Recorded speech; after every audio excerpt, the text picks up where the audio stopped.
Alors, aujourd'hui, la vidéo porte sur le fait de prendre un animal non sevré, le danger de prendre un animal non sevré. On ne vous dit pas, ce que les éleveurs ne vous disent pas. En effet, un animal non sevré, eh bien, c'est comme un fruit qui est cueilli trop tôt. Ça vous viendra l'idée de cueillir un fruit trop tôt? Il n'est pas encore complètement mûr. Il commence à prendre des couleurs, mais il n'est pas complètement mûr. Ça vous viendra l'idée? Non. C'est sucré, enfin bref, c'est bon pas. Il n'est pas prêt en fait le chiot. Je parle d'un chiot. L'animal n'est pas prêt. Ni dans son corps, ni dans son cœur, ni dans sa tête. Le sevrage, ce n'est pas que le lait. En effet, c'est pas simplement, ça y est, mon animal est sevré, la maman ne l'allaite plus, il mange des croquettes, nickel, il est sevré. Eh bien non. Non, non, ça ne se limite pas à l'alimentation. Le lait, ça va être l'immunité, la digestion, la vitalité. On est OK. Mais trop tôt séparé de sa maman, l'animal va développer des faiblesses physiques, des troubles digestifs, des retards de croissance. Parce que même si au bout d'un certain temps, la maman n'allait plus 24 heures sur 24, j'exagère volontairement, le bébé, de temps en temps, l'animal vient de nouveau téter en fait à sa maman. Et là, ça va être du domaine du comportement, ça va être du domaine sécure, ça va être du domaine aussi, elle lui apporte aussi d'autres choses. Le sevrage alimentaire est très important. Et c'est pas au bout de 4 semaines, non, j'exagère, 8 semaines, 6 semaines, c'est OK. Voilà. 8 semaines, ça me semble juste. Non, 2 mois, pour moi, c'est pas OK. Surtout dans ce que vous allez voir ensuite. Le plus souvent, en effet, c'est émotionnellement que ça va craquer. Et ça va engendrer un hyper-attachement à l'humain. Combien de fois je l'ai vu? L'animal, en fait, transfère tout son manque d'amour vers l'humain. Ça va devenir un pot de colle, ça va devenir une fusion avec l'humain. L'animal ne sait même plus qui il est, s'il est un bébé humain ou un bébé chiot ou un bébé chat, enfin bref, il est paumé, il n'a pas sa place, il n'a pas de place.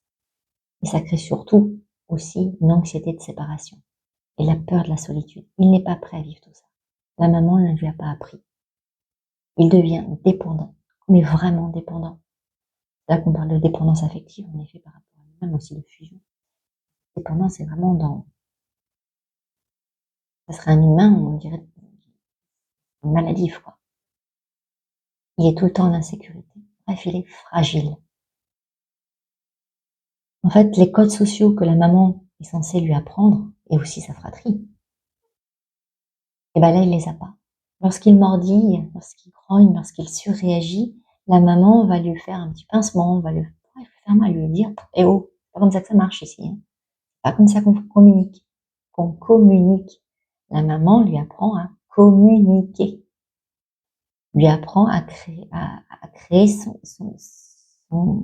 espace sécure, à trouver la sécurité en lui. Si on le retire trop tôt de la maman, c'est-à-dire à 2 mois, le chiot, le chat, n'aura pas tout ça, n'aura pas acquis tout ça. Sur le plan énergétique, c'est aussi très très intéressant parce qu'il va se produire un équilibre très très profond.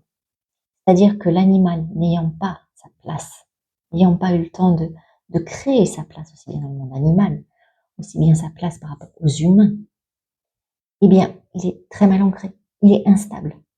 Il cherche tout simplement sa place dans le monde. Il ne l'a pas. Alors, en effet, un soin énergétique de rééquilibrage, etc., comme je fais, va lui permettre de se remettre, de retrouver sa place dans le monde. Mais ça ne sera jamais aussi bien qu'un animal pris à 4 mois, voire 3 mois et demi, que la maman aura elle-même éduqué. Bref, prendre un animal, aimer un animal, c'est vraiment respecter son rythme. Lui laisser le temps d'être un bébé, le temps qu'il faut, et pas jusqu'à 6 mois, hein, on va pas en faire des tanguis non plus, mais c'est lui offrir, laisser le temps à la mère de faire son éducation, de s'assurer qu'au niveau santé, il aura tout ce qu'il faut. Au niveau émotionnel, il sera stable. Au niveau comportemental, il aura tous les codes qu'il faut.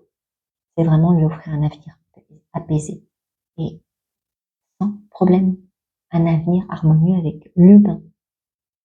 Si votre animal est arrivé trop tôt, on peut encore l'accompagner. C'est pour ça que je suis là aussi. Alors bien sûr, ce ne sera pas forcément magique, parce que je ne remplacerai pas la maman.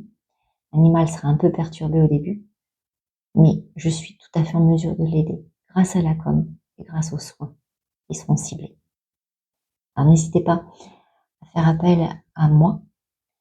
Vous pouvez me retrouver sur Facebook, vous pouvez me retrouver en dessous dans ma description, vous avez tous les liens pour aller vers mon site.